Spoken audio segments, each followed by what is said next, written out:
요즘 경매 시장 보시면 특히 지방 소형 아파트에 응찰자가 30명, 40명, 많게는 50명까지 붙었다는 소식 한 번쯤은 다 들어보셨을 겁니다. 근데 이런 얘기 들으면 대부분 이렇게 생각합니다. 와, 지방 경매 지금 뜨고 있는 건가? 그럼 이제 나도 한 번은 들어가 봐야 되는 거 아닌가? 그리고 1억 되면 나도 가능하지 않을까? 이런 생각을 할 수 있습니다. 근데 제가 단도직입적으로 말씀드려 볼게요. 경매에서 제일 위험한 순간은 언제인지 아시나요? 바로 사람들이 몰린다는 소식을 처음 들었을 때입니다. 왜냐하면 그때가 바로 눈에 띄는 순간이고, 눈에 띄었다는 건 이미 시장에 반응하고 있다는 뜻입니다. 오늘 영상에서는 지방 소형 경매가 왜 이렇게 몰리는지를 단순히 설명하지 않을 겁니다. 진짜 이건 중요한 겁니다. 어떤 구조 때문에 자금이 몰리는지, 그리고 구조 안에서 초보자가 빠지기 쉬운 함정은 무엇인지, 이걸 기준으로 정리해 보겠습니다.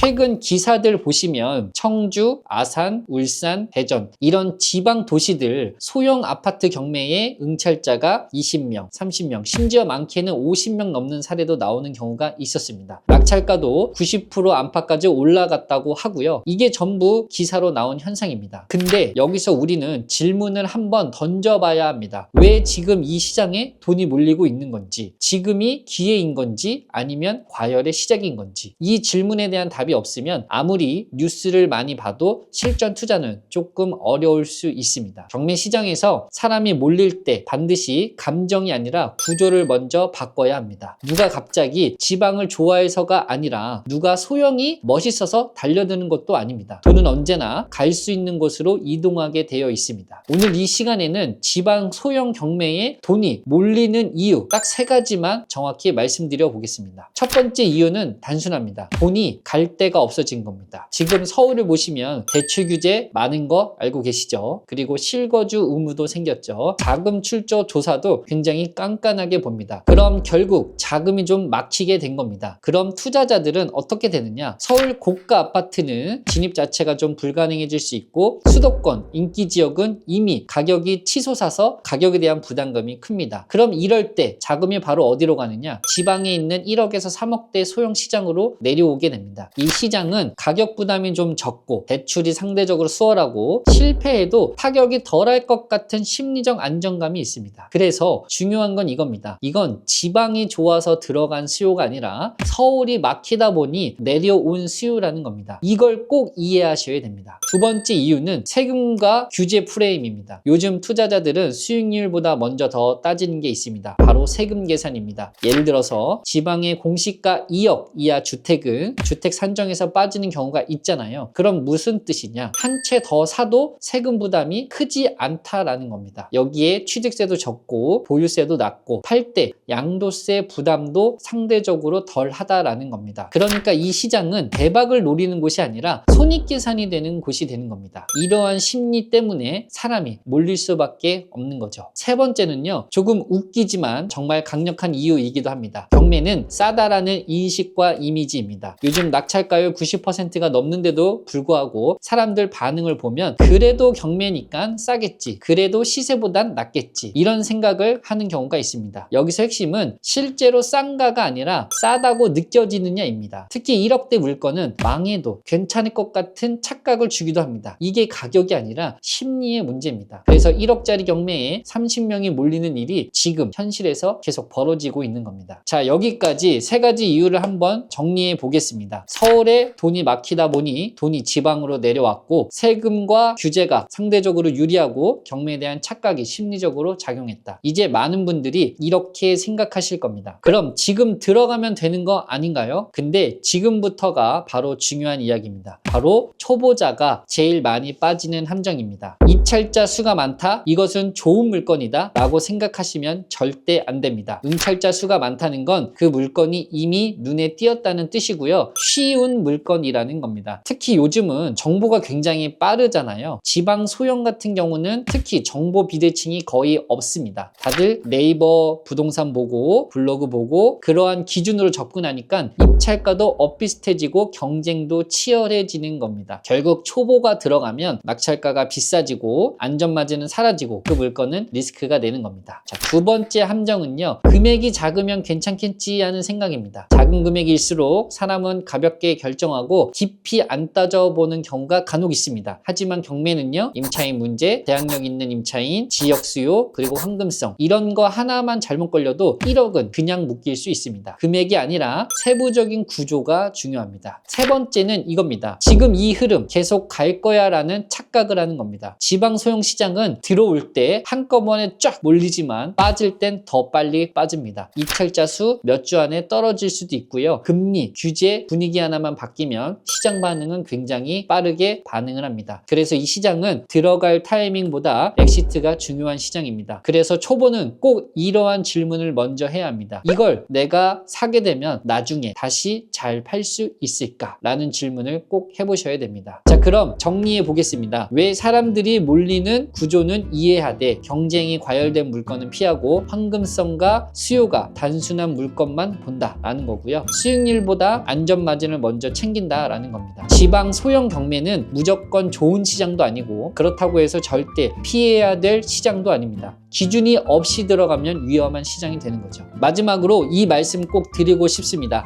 뉴스는 현상을 알려주고 우리는 그걸 바탕으로 판단을 해야 합니다. 사람들이 몰린다는 기사보다 더 중요한 건 그 안에서 나는 어떤 기준으로 움직이고 판단할 거냐입니다. 오늘 영상이 지금 들어가도 되나요? 라는 질문 대신에 이건 내가 들어가도 되는 상황인가? 이렇게 바뀌는 계기가 되었으면 좋겠습니다. 우린 항상 판단 기준을 갖고 시장을 봐야 합니다. 영상 끝까지 시청해 주셔서 감사합니다. 양쌤이었습니다.